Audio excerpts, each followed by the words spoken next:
Welcome back, everybody. Thanks for joining us on This Week in America. It happens to all of us. We're in the waiting room to see the doctor. All of a sudden, we see a parade of nicely dressed young men and women coming in to see the doctor, and you realize these are pharmaceutical sales representatives. It's happening with more regularity. It's the topic of a new book, an excellent book written by our guest on This Week in America, Howard Brody, MD. Hooked, How Medicine's Dependence on the Pharmaceutical Industry Undermines Professional Ethics. Howard, thank you so much for joining us on the program. Thanks so much for having me, Rick. It's great to be here. You know, you take this all the way through. It's very comprehensive. It presents, you've got a whole chapter in there devoted to the industry side of this. It's a very objective look at the situation and the ethics involved because you are a medical ethicist. And so often when we talk about it, we seem to put the sole blame on the drug companies. Isn't it terrible what they're doing? Are they exerting pressure on the doctors? And you're saying that's fine to look there, but we also need to look at the profession, the medical profession, as well, and their role in this. Absolutely. We, all of us, have taken a stance or oath or whatever you want to call it as professionals in which we say that we are publicly promising that the patient's interests are going to come first, and we're not going to let someone else push us away from our responsibility to look out for the well-being of the patient. And when we then decide that we're going to take various goodies, or we're going to listen to people who we know have a biased source of information and are trying to sell us something, and they're concerned as naturally as one would expect with the bottom line of their company rather than with the health of the patient, that we are compromising that duty that we owe to our patients to stand up for their interests. The book Hook starts off, and the first page gets your attention. It says, if we put horse manure in a capsule, we could sell it to 95% of these doctors. That's a quote from the president of Park Davis and Company. That's a rather startling way to get your attention to start the book.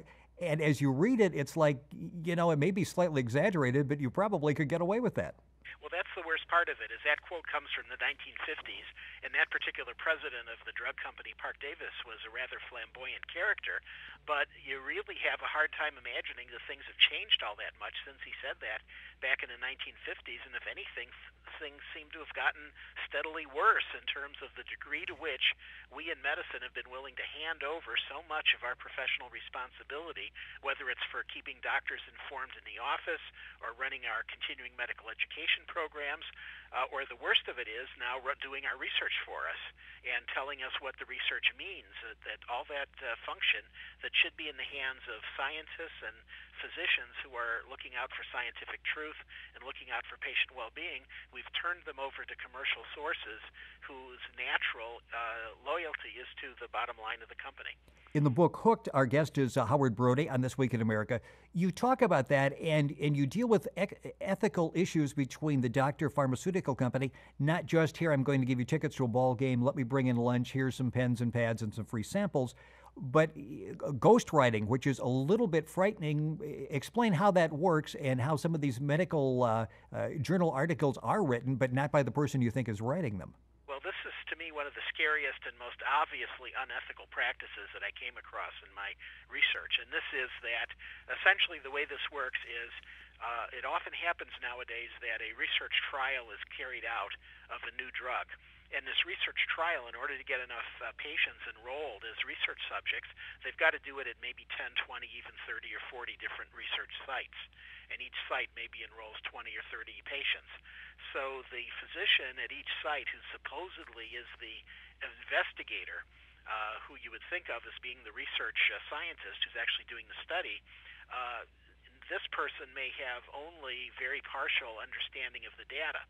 And then what often happens in these large trials is that the company hires a science writer who is probably an excellent writer and does a great job of producing an easily readable manuscript. And somebody at the main company sits down with all the figures and the statistics, and they have hired people, of course, to do the statistical analysis in such a way that every possible favoritism is shown to the drug being better. And then this science writer writes this article, and the article is sent to a famous academic physician, one of these investigators at one of these big medical centers, ideally the one that has the most prestigious name, the Harvard or the Stanford or the Yale or, you know, one of those fancy places. And that person might be paid a fee of $1,000 to allow his name to be put on that article as if he was the author. And the fact that the author was actually this paid science writer who was doing the bidding of the drug company is nowhere mentioned. And this article is then sent under the supposed author's name, the ghost author's name, to the medical journal, and the medical journal prints it as if it was that physician's work. And there have been some embarrassing circumstances in Vioxx, for example, where a paper was published, and then later people said, well, did you realize that Vioxx was causing these excess rates of heart attacks? And so they called up the author of the research study and said, you published this study on Vioxx a few years ago. Didn't you find problems with heart attacks in your people? And the fellow says, well, now that you mention it, I really didn't look at the data all that carefully. And actually, this manuscript was written for me by this fellow at the drug company, and they've been caught red-handed. That is frightening. Not knowing what was in their paper that they supposedly wrote. Well, you mentioned a tipping point at the beginning of the book along the same lines, and this was with Paxil. Elliot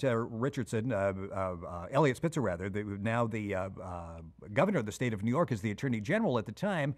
And this goes back to the study of Paxil, where they sort of picked and chose what they were going to release, and we find out later there were some long-term negative consequences. Yeah, this is terrible, where we have companies deciding not to even publish studies that are very important that show that the drug doesn't work, or that the drug has terrible side effects, or studies publish part of the data but not all the data, or the ghostwriter, it's written by a secret writer who spins it in a company way.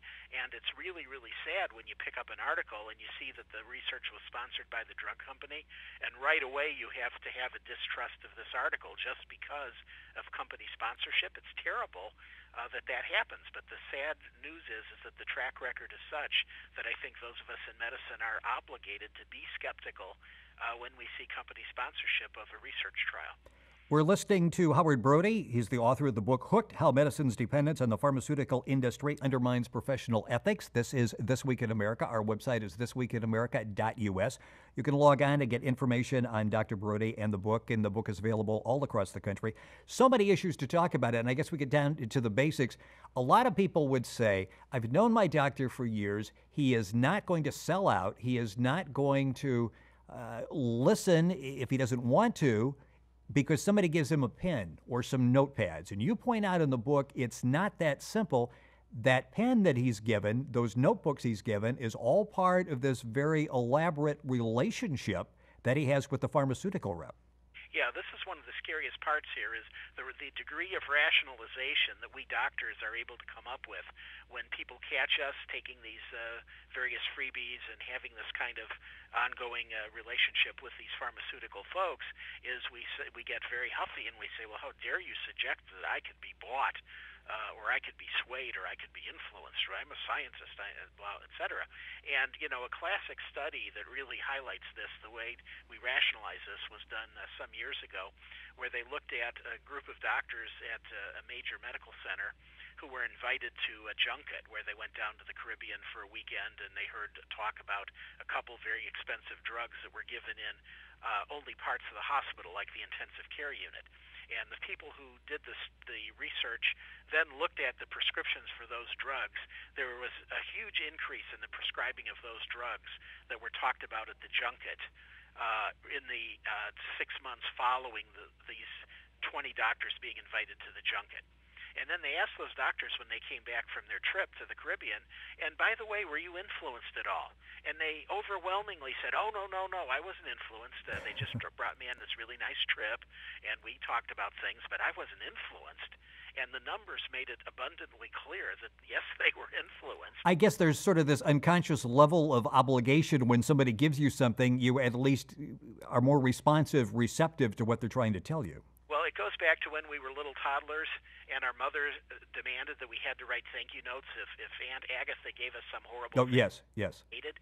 And basically we were taught when we were so young that when somebody gives you something, you must be grateful and you must reciprocate. And that was beat into our heads at such a young age that it's almost impossible to get that instinct out of us as adults. And sadly, salespeople can take full advantage of that. They know which buttons to push and they're experts at it, and that's what their training consists of. When they go to train to be a pharmaceutical sales representative, they learn how to push all those buttons. And you point that out in the book. The book is Hooked. It's written by Howard Brody. It's available all across the country, Amazon.com. You can link on to our website and get information. The origin of what originally was called the Detail Man goes back to the 1850s, but as early as 1940, the pharmaceutical companies are basically saying to the reps, the detail, and they were men at the time, I don't think the women came involved till like the 1970s, they're saying your job basically is sales. Forget all this other stuff we're telling the public about. It's to inform, educate, the whole thing. Your job is sales. Yeah, there recently was an article just within the last month published by a team that consists of a physician, I believe it was, but with a professor of pharmacy who is a former drug rep. And this article does a really nice job in which the various rationalizations are laid out about how doctors think they can't be fooled or they understand all this and they're not influenced. And then this former drug rep basically cites chapter and verse from her own training as a drug rep and shows exactly how she was taught to take full advantage of those doctors' attitudes to increase her sales. As a patient, as this is happening, as you're sitting there, and my doctor is semi-retired, and I'm in there recently, and there were 3 drug reps that came in, and I'm thinking, wow, these people have to be all over the place because this guy only works like part-time, and there were no patients there. It was me and the 3 drug reps that came in, and by the way, they didn't bring lunch, at least they didn't share it with me. But the rationalization on the part of a patient, the rationalization you hear from a doctor, the rationalization you hear from drug reps, and I have some friends who are drug reps, they will say, first of all, free samples. This is great. As a patient, I don't have to worry about the copay. I don't have to go to the pharmacy, and I can start the medication right now. And reading the book, and as you're thinking it through, it's like, wait a minute. I now basically have become hooked, the name of the book, on this particular medication, and you're saying many times that's going to end up costing me more because these are the most expensive drugs I'm getting hooked on. Yeah, when they've done surveys of doctors and they said that medicine in the sample cabinet that you can reach in and grab it and give it to the patient, is that really the medicine that you think is best for this problem? And inevitably the doctor will say, well, a lot of the time it's not the one I would have picked, but it was right there. And then a month, 2 months, 3 months later, that patient who right now needs the free sample, maybe because they didn't have insurance or it was too expensive, then they are on insurance.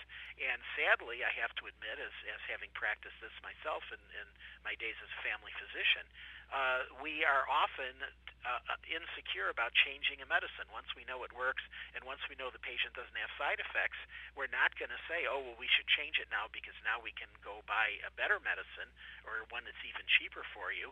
We tend to keep them on the one they were prescribed, and the drug company knows that if they can just get them on that medicine the first time out with that sample, as you say, they're hooked. The other rationalization is, but these people are intelligent, they're very well versed in the product. As a doctor in particular, someone in family practice, I deal with a lot of patients, I deal with a lot of different maladies. They are actually helping me in my research. And as you read and start thinking about that, in fact, I saw a survey, it was taken in the mid-1990s, but probably still applies to some extent. 11% of the information they were giving doctors proved to be inaccurate in the favor of the drug company. Should doctors be skeptical of the information they're getting from a pharmaceutical rep and just use that as the sole basis for prescribing? Well, to me, the most important thing is this. I have talked to a number of reps, and I've read a lot about other reps. And I've been interested in how they get paid their bonus. And the bonus can be easily a quarter to a third of their income could be their annual bonus. And I'm still looking to find out the company that pays their reps based on they gave the doctors a quiz and they found that the doctors really knew more about medicine, and so they gave the reps a bonus because the doctors were more knowledgeable.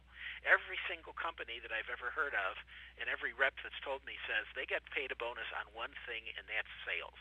It's if they push more drug, if more of their drug is sold in their district and that doctor prescribes more of their drug, they get a bonus. If their doctor is extremely intelligent and extremely well informed, that might be nice, but they don't get any bonus. So you can have to know what message these folks are given about what their job is when they go in to see that physician. It can't be that your job is education. We have about a minute left. The guest on the program is Howard Brody, MD, the author of Hooked: How Medicine's Dependence on the Pharmaceutical Industry Undermines Professional Ethics. We hear about more and more doctors. Stanford University, I think, has said that, okay, we're not going to take anything from anybody, flat out, period. More and more doctors are saying you can't bring us lunch, you can't leave samples, you can't leave pens. Is that the solution? I think that has to be part of the solution. One part of the solution has to be that we doctors have to step up to our professional responsibility and remind ourselves in every way possible, stop with the rationalizations already. We are here for the patient. We're not here to make excuses and take those goodies and eat that lunch from the drug reps.